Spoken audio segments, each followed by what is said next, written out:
Friends, आज हम बात कर रहे हैं यस बैंक की। आज यस बैंक के स्टॉक में बहुत ही शानदार हमें तेजी देखने को मिली। यहाँ पे अगर आप देखोगे तो यस बैंक का जो मजबूत सपोर्ट है वो 13 के आसपास है। इसके पीछे क्या वजह है जानने की कोशिश करेंगे इस वीडियो के माध्यम से। क्यों स्टॉक 13 के नीचे जाने के बाद फिर से ऊपर की तरफ आ जाता है, उसके पीछे बहुत बड़ी वजह है। इसको अच्छे से हम डिस्कस करेंगे। दूसरी तरफ यस बैंक को लेकर एक बहुत बड़ी अपडेट निकल के आ रही है। क्या है अपडेट, उसको डिस्कस करेंगे और जानने की कोशिश करेंगे क्या इस लेवल पर हमें खरीदारी करनी चाहिए।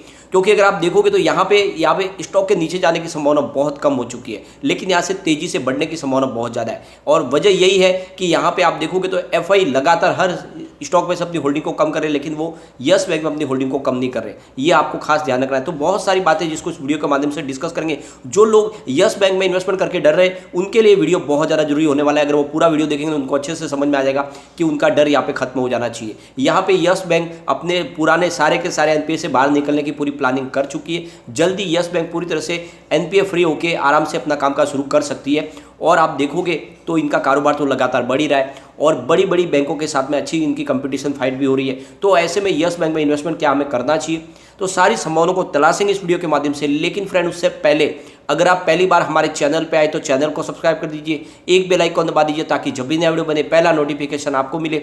वीडियो पसंद आए तो लाइक शेयर जरूर कीजिए। चलो फ्रेंड्स, वीडियो स्टार्ट करते हैं। मैं हूं आपका दोस्त एस.बी. दवे और हमारे अपने चैनल ऑनलाइन कमाई में आपका बहुत बहुत स्वागत है।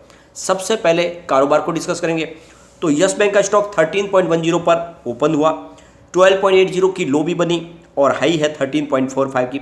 अंत में क्लोजिंग 13.45 पर ही। अच्छी बात यह है कि जो क्लोजिंग है वो ऊपर की तरफ है, यानी जो इसकी दिन भर की आई थी उसी पे क्लोजिंग दी। इसका मतलब यह है कि काफ़ी अच्छी खरीदारी हुई। अंत में 3.07% की शानदार तेजी हमने देखने को मिली। आज वॉल्यूम को अगर देखें तो बीएससी में 91,96,000 का वॉल्यूम हुआ, सामने 28,23,000 की डिलीवरी उठाई गई है।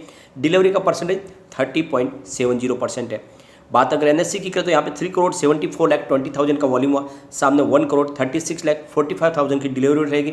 डिलीवरी का परसेंटेज 36.47%। तो दोनों एक्सचेंज में शानदार क्वांटिटी में कामकाज हुआ है।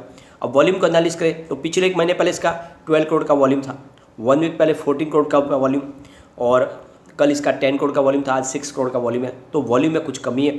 यहाँ पे अगर आप देखोगे तो एक बड़ी अपडेट निकल के आ रही है। यस बैंक की तरफ से एक्सचेंज को जानकारी दी है। उन्होंने एक इन्वेस्टर मीट रखी थी। बैंक की जो अब मीटिंग थी वो थी JM financial asset management limited company के साथ में। तो ये कंपनी के नाम पे आपको ध्यान देना चाहिए। ये एसेट मैनेजमेंट करने वाली एक कंपनी है। इसका मतलब हो सकता है कि इनके साथ में भी कोई बात है जो आगे बढ़ रही हो। जिस तरह से आपने देखा होगा कि ये अपने एआरसी के लिए ज़्यादा से ज़्यादा कोशिश करें, वैसे ही एक एसेट रिकंस्ट्रक्शन कंपनी है जेएम फाइनेंशियल सर्विस, ये भी एक फाइनेंस भी प्रोवाइड करती है। तो आप समझोगे कि कंपनी हो सकता है कि अपने लिए कुछ फंड रेजिंग की तैयारी कर रही हो। जिस तरह से वो एआरसी के गठन के फाइनल स्टेज पे पहुंच चुके, वैसे ही यहाँ पे कुछ बड़ा फाइनेंस लेने की कोशिश करें जेएम फाइनेंशियल की तरफ से। तो आप देखोगे बहुत सारे सवाल हैं जिनके जवाब तो आने वाले समय में पता चलेंगे। लेकिन जिस तरह से मीटिंग लगातार हो रही है उससे एक बात तो समझ में आ रही है कि यस बैंक कुछ बड़ा करने की प्लान कर रही है। आने वाले समय में उसके रिजल्ट हमें देखने को मिल सकते हैं। तो अगर आपने यस बैंक में इन्वेस्टमेंट किया है तो आपका डर यहाँ पे खत्म होना चाहिए। यस बैंक लगातार अपने आप को इंप्रूव करने की कोशिश कर ही रही है। यहाँ पे अगर आप देखोगे तो जेसी फ्लावर्स के साथ में इनकी जो एसेट रिकंस्ट्रक्शन कंपनी बनाने की जो प्लानिंग है पूरी तरह से फाइनल होती हुई दिखाई दे रही है। यहाँ पे अगर आप देखोगे तो इनका करीब 51,000 करोड़ रुपये का जो बड़ा एक बैड लोन है जिसको इस एआरसी में देके वो अपनी तरफ पूरी तरह से निजात पा लेंगे और एक नई शुरुआत कर पाएंगे। तो बहुत बड़ी एक अपडेट है जो आपको पता ही होगा। ये धीरे धीरे ये जो कार्रवाई आगे बढ़ रही है इसमें बहुत ही मिनिमम जो है वो स्टेक होने वाला है यस बैंक का, जिसकी वजह से आने वाले समय में आरबीआई के पास अगर ये प्रस्ताव जाएगा तो वहाँ पे रिजेक्ट होने की संभावना बहुत कम होगी। क्योंकि पिछली बार यस बैंक ने अपनी तरफ से एआरसी बनाने की कोशिश की थी, तब आरबीआई ने उसको रिजेक्ट कर दिया था।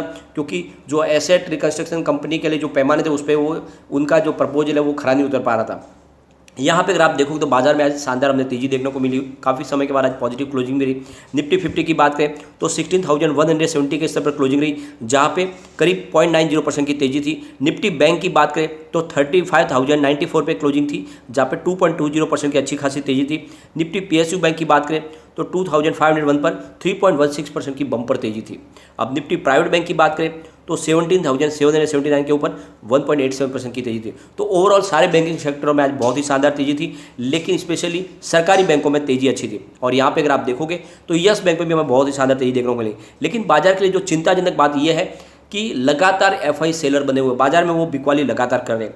अगर कल की बात हम करें तो कल एफआई ने बाजार में करीब 6,371 करोड़ रुपीज़ की नई खरीदारी की, लेकिन सामने 8,174 करोड़ रुपीज़ की बिकवाली कर दी। तो इस तरह से एफआई की जो बिकवाली हुई है वो 1,803 करोड़ रुपीज़ की है। तो उन्होंने लगातार अपना जो सेलिंग का जो टारगेट बनाए रखा है वो अभी फिलहाल बायर नहीं बन रहे। अगर बात करें हमारे बड़े फंड हाउस की तो वो लगातार भी खरीदारी कर रहे हैं और बाजार को संभालने की कोशिश कर रहे हैं। कल भी उन्होंने करीब 7,025 करोड़ रुपीज़ की नई खरीदारी की और सामने 4,795 करोड़ रुपीज़ की बिकवाली की। इस तरह से डीआई की जो खरीदारी है वो 2,229 करोड़ रुपीज़ की निकल कर आई। तो आप देखोगे कि डीआई लगातार खरीदारी करके बाजार को संभालने की कोशिश करेंगे।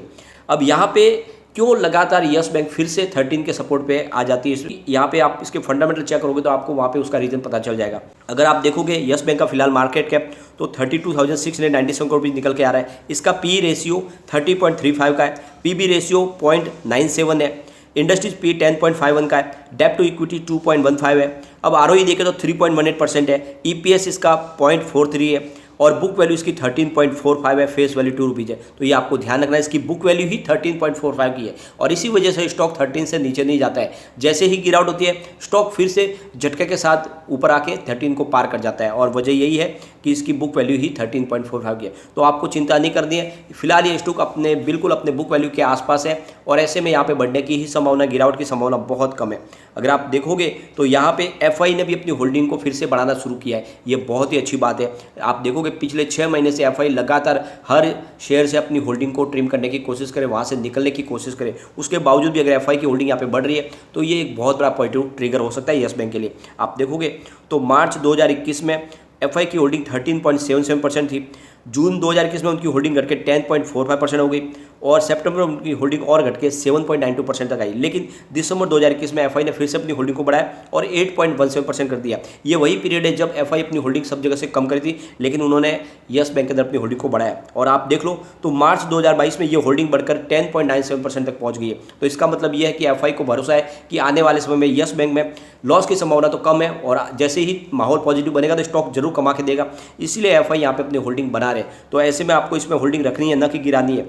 आप देखोगे तो ये लगातार इनका रेवेन्यू भी बढ़ रहा है, ये बहुत ही शानदार एक इसके लिए पॉजिटिव ट्रिगर हो सकता है। आप देखोगे तो मार्च 2021 में इनका 4,835 करोड़ रुपीज़ का जो रेवेन्यू था वो जून 2021 में बढ़कर 5,423 करोड़ रुपये तक पहुंचा है और सितंबर 2021 में इनका रेवेन्यू 5,463 करोड़ रुपये तक पहुंचा, दिसंबर 2021 में 5,664 करोड़ रुपये तक पहुंचा और मार्च 2022 में इनका रेवेन्यू 5,873 करोड़ रुपये तक पहुंचा है। तो लगातार इनका रेवेन्यू बढ़ रहा है। अब देखें इनके प्रॉफिट लॉस को तो मार्च 2021 में इनको 3,791 करोड़ रुपये का बड़ा लॉस हुआ था। फिर कंपनी आई प्रॉफिट में, जून 2021 में इनको 204 करोड़ रुपीज़ का जो प्रॉफिट हुआ वो सितंबर 2021 में बढ़कर 223 करोड़ रुपये तक पहुंचा और दिसंबर 2021 आते इनका प्रॉफिट 266 करोड़ रुपये तक पहुंच गया और मार्च 2022 में 372 करोड़ रुपये तक पहुंचा। तो लगातार हर क्वार्टर में प्रॉफिट बढ़ रहा है, इसका मतलब बिल्कुल पटरी पे है कंपनी और आने वाले समय यस बैंक कमाल करते हुए आपको दिखाई दे सकती है। यहाँ पे देखिए तो कम्युनिटी सेंटिमेंट भी स्टॉक के साथ बना हुआ है। 90% बाई की कॉल है, 6% सेल की कॉल है, 4% होल्ड की कॉल है। तो 100 में से 94% लोग इसको लेना पसंद करें। एक बार इसके पिवट लेवल को भी चेक कर लेते हैं। तो यहाँ से अगर गिरावट होती है तो 12.82 का फर्स्ट सपोर्ट है, ये सपोर्ट टूटा तो 12.5 तक स्टॉक जा सकता है और नीचे गया तो फिर 12.22 तक भी जा सकता है। अगर पॉजिटिव माहौल बना तो 13.42 का फर्स्ट रेजिस्टेंस है, इसको ब्रेक कर लिया तो फिर 13.78 तक स्टॉक जाएगा और वहाँ तक पहुँच गया फिर 14.0 तक भी जा सकता है। तो तेजी बनी तो ये 14 को पार कर सकता है। तो बिल्कुल यहाँ पे इन्वेस्टमेंट को बनाए रखे, कोई चिंता की बात नहीं, बस नजरिया अपना लॉन्ग टर्म का रखें, इसमें शॉर्ट टर्म का इन्वेस्टमेंट बिल्कुल ना करें। लॉन्ग टर्म अगर नजरिया है तो आने वाले समय आपको डेफिनेटली बहुत ही शानदार रिटर्न मिलेगा। ये स्टॉक आपको कमाल का रिटर्न देने को तैयार है। लेकिन फ्रेंड, कोई भी इन्वेस्टमेंट करने से पहले अपने फाइनेंशियल एडवाइजर से एडवाइस ले ले या अपना खुद का रिसर्च करें, क्योंकि मैंने वीडियो आपके एजुकेशनल पर्पज के लिए ही बनाया। वीडियो पसंद आई तो लाइक शेयर जरूर कीजिए और चैनल को सब्सक्राइब कर दीजिए। Thank you friend.